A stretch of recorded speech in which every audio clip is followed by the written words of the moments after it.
I'm Joanna Simpson here at Risk Minds International in London. Joining me now is Raminder Boparai, Chief Risk Officer for Markets Division at London Stock Exchange Group. Thank you very much for being here. Thank you very much for inviting me. It's a pleasure. And we've seen how geopolitical events and tensions can have a dramatic effect on market stability and investor confidence. What risks do these pose for financial organisations, and what's the best way to mitigate them?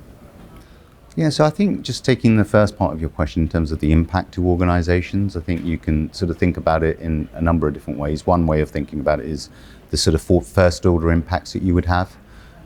So that might be you've got people situated in a particular jurisdiction that's going through some tension or some issues at the moment. You've got your people that you're selling to, your customers, your clients, and all of that side of things. And then you've also got some of the sort of second order impacts as well that are sort of worth considering. So you may have sort of supply chains that sort of pass through a particular region and that you're dependent on, or it might be that you've got third-party suppliers and other relationships as well. And we sort of saw that quite a bit with some of the more recent tensions that we saw in Russia and Ukraine, where we actually had quite a bit of data that we were sourcing from Russia. And then obviously we made the decision not to continue with that. And so there's sort of multiple impacts there that potentially could arise. I think in terms of the mitigation side of things, this is one of these things where I think most organizations will have some sort of framework or some way of thinking about these type of geopolitical risks. For us within the London Stock Exchange Group, we sort of have it as part of our country risk framework.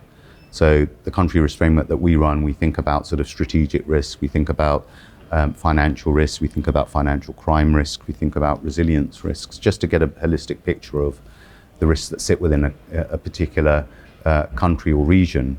And within those strategic risks, we also think about this geopolitical question quite deeply.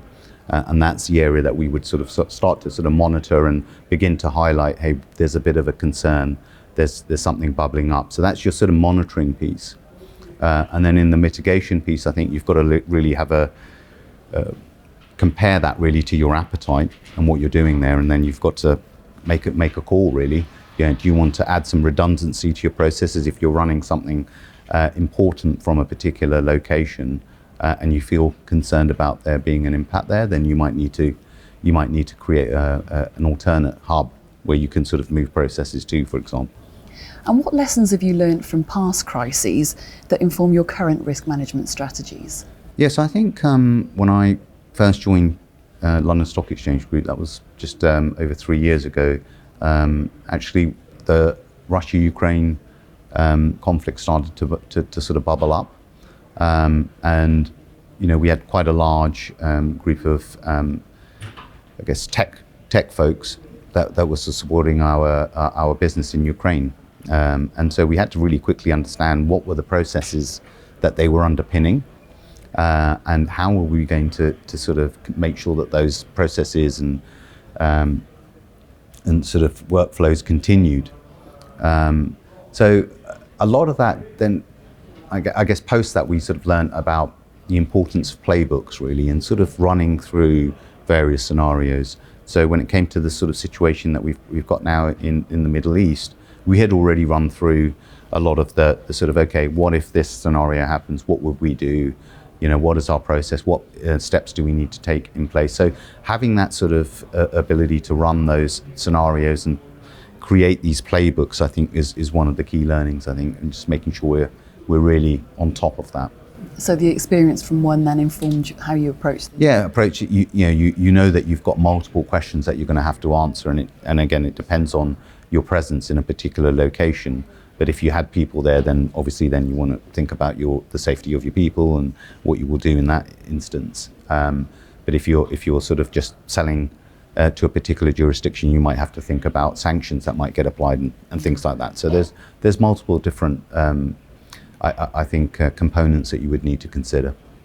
And turning to your panel here, you were discussing managing non-financial risks to build organisational resilience. What are the major non-financial risks affecting operational resilience at the moment? Well, I think this will probably be universally shared. I think so. I think number one is cyber, and so that risk is really one that continues to evolve. It's continuous. It's not something that you can sort of do a one and done. Like I've created my cyber defense. I'm okay. That threat is constantly evolving, and especially for something like the London Stock Exchange Group, it's sort of synonymous with the UK, almost like a UK PLC.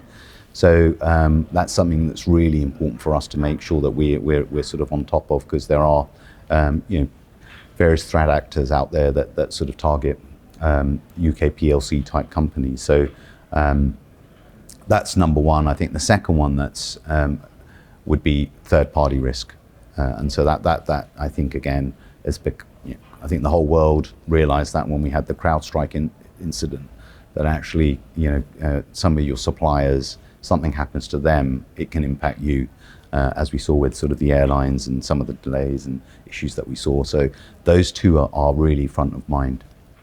And how do large organisations like the London Stock Exchange Group avoid Titanic syndrome and remain agile when responding to a changing work environment?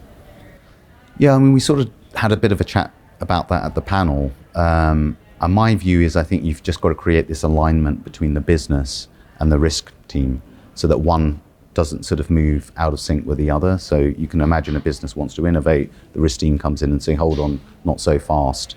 And what you really want to get to is a situation where the business is innovating, but they're doing it in a safe way, and they're taking into account of risks up front. They're building that into the whole way that they actually do their sort of product development. So I think that will be the sort of critical thing to try to get to, is that alignment. How do you get there is really, I think, culture, and making sure that you've got a real focus on risk culture, and making sure everyone understands what risk means to them for their role, right? And it means different things for different people.